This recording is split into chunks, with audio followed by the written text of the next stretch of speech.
Okay, why are we here today? Often people, I think that, Sudan is a distant country. What is the point? What can we do? There's two main things I think we should be doing here as a solidarity movement for Sudan. There's a reason why there were safe legal routes for Ukraine, but there are none for Sudan. And that's because Sudan is a country of black people and Ukraine is a country of white people. This is despite the genocide that has been going on in Sudan, the cholera outbreaks in White Nile State.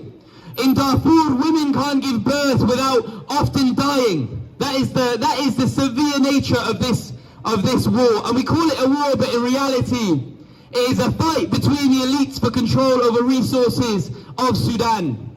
That is why Burhan has been reported to have met with Netanyahu, or his envoy had met with the Israeli state to ensure their support.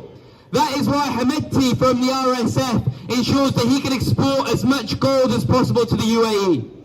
And as Murwa said, the UAE has been taken to the highest court in the world.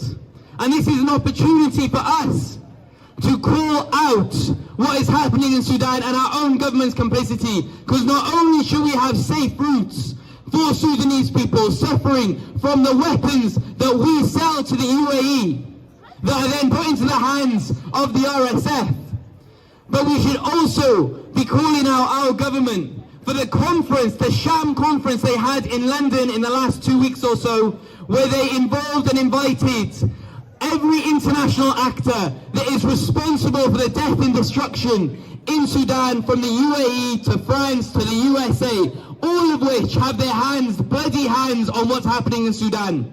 Look at the USA. They've now removed all of their funding, their aid from Sudan that was vital for community projects. What does that tell us? It doesn't tell us that we need the USA. It tells us the precarious nature of international funding, of how the global imperialist states will only fund you to further their own agenda. And when that conference happened in London and they invited no one representing the Sudanese people, what does that tell us? It means they give no legitimacy, I should say, to the Sudanese people. They don't see them as having any agency over their resources. They see two things. They see a potential of continuing their extraction of resources from Sudan, whether through the RSF or whether through SAF.